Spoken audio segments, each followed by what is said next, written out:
It's Chris Dyer here at Reborn Martial Arts in Springfield, Virginia, and we're continuing on our series of looking at techniques, the mindset of blocking, locking, striking, and throwing. So we're going to be looking at the single and diagonal whips today. We start again kind of with our hands up. And an attack is going to come in. So we're just here, we redirect, so we're going to start with my left hand. I'm going to pass this attack off and then switch hands. So it's this deflecting and then controlling blocking sort of motion. And then from here, we actually are doing what's called a hooking hand. From there, our hand is going to come over and drop down. So this is one version of doing the whip. Another version of doing the whip, we're in this position and we go crosswise like this. We get more of a body rotation. We're going to be looking at both application or both uses of the application in just a second. Okay, so we're going to get started with the blocking part of the block, block, blow, throw and application.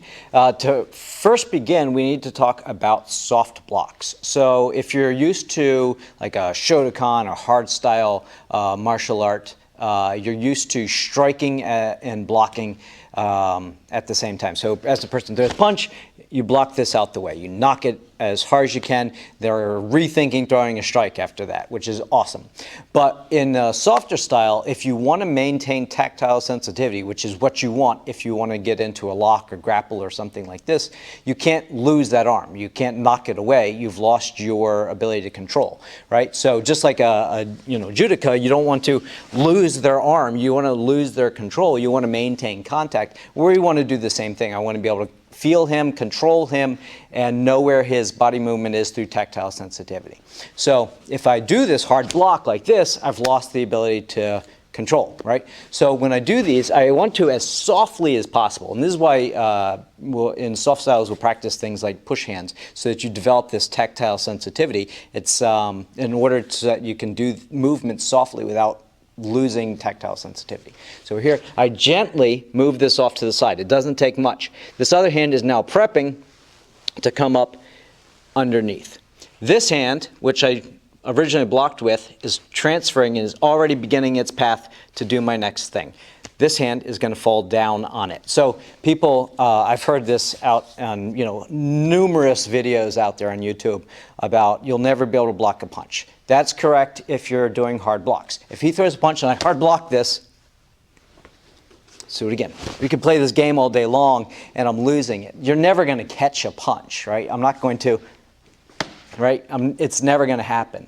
But what's happening is his brain hasn't processed the fact that this punch hasn't landed. It hasn't, right? I've moved out the way. He's still expecting to feel this impact. And before his brain has a chance to process that this never made impact, I've already done my technique. I've already what I call fall down on. So I'm not going to try and grip the arm. I'm simply falling down and letting gravity and body mechanics, I'm hooking into this position to pull it into my body. So as he throws a strike here, I've fallen down on it. This punch is still going that direction and I'm in a good position. Now you see my final posture here is controlling this arm. We're here. Right? And for blocking, that's the end of the technique. If I'm on the outside. Now let's look if we're on the inside. So he throws his left jab, and this hand's going to come up and then again fall down on it. So I'm pulling him off balance, losing his core stability, setting his balance off, and I'm still in a good position. Notice this other hand. I'm on the inside. I always have to worry about this other hand if I ever end up here. This is a bad position to be in, but sometimes this is where you get. So now if I'm on the inside, he throws this next strike, and I can block this out here, and then we can do all kinds of fun things. I said that we'd look at single and diagonal whip. This is diagonal whip. So he does 1, 2, and then I'm here, and I can do my diagonal strike. And so that's the blocking aspect of our whipping hands. The next part is the locking aspect of this. So when we do this as a lock, I'm actually going to go back to the outside. We're here. I pass this hand off like we looked at. I'm moving to the outside, and I am falling down on this, and I'm using his elbow joint. I'm locking this to my body. Now, if I try and press out here, he's got wiggle room. He's going to move away. He's going to do all kinds of stuff. But remember what we talked about. This punch is coming in a straight line through here. He hasn't registered that this hasn't landed. His arm is still extending. His arm is still extending, which means I have the opportunity before his energy has stopped going this direction and starts pulling back. Before that happens, I have a chance to accelerate that. I'm going to go real slow. I have a chance to accelerate that, and that's going to really, really hurt, if not hyperextend, dislocate the elbow. So we're going to go slow with this. 1, 2 in this position. So I'm locking this joint up. Okay? So we have blocking, we have locking. The next part is the striking.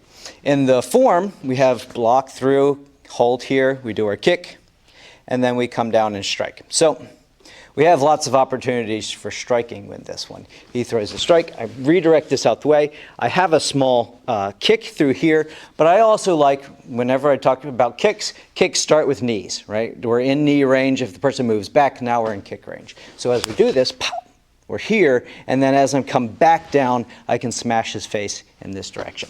If he starts throwing the next punch, 1, 2, we're already offsetting him, and I can again strike in different positions. So let's go here, pop, we're here. And then as I fall down, I can continue manipulating his structure. Strike across, strike to the ribs, and then control through. So the last part is the throwing aspect of this. We're going to go one step further from what we just worked on. So we're here, 1, I'm hit here, I have my knee spike, or I have my knee to the outer part of his thigh. As I do my kick, I continue pressing through, and then down into this position. In our style, we practice this. It looks a little goofy sometimes. You do this kick, and then we circle the leg back around, and then place the foot back down. We're going to just look at the leg parts of this from back up just a little bit. There we go. So the kick happens. I'm here. I don't want to ever just plunk my foot down. I don't want to just fall down. I always want to focus on, do things up here so that his focus is drawn up high while disrupting low. So as I put my foot down, I'm either coming to the inside and I can disrupt his knee joint this direction, or this hooking step and I can destroy the knee going this direction. So as the strike comes in, 1, I'm controlling this knee joint and controlling the elbow joint, all while my body weight is settling down into the posture. All of this is happening very, very quick. Before he even registers that that punch hasn't landed, I've hyperextended, manipulated his structure, struck him in the ribs or face, and then completely collapsed that structure, taking him down for a throw. Again, a lot of times people will see people practicing like these Tai Chi forms, and it's done very, very slow, right? Very slow as we do these movements. That's so we can develop the coordination and body control to do these complicated types of things, but this can be done very, very quickly, right? We're here. So that's looking at block, lock, blow, throw with our whips, our single whip, diagonal whip. Again, if you like it, subscribe, share, tell your friends about it.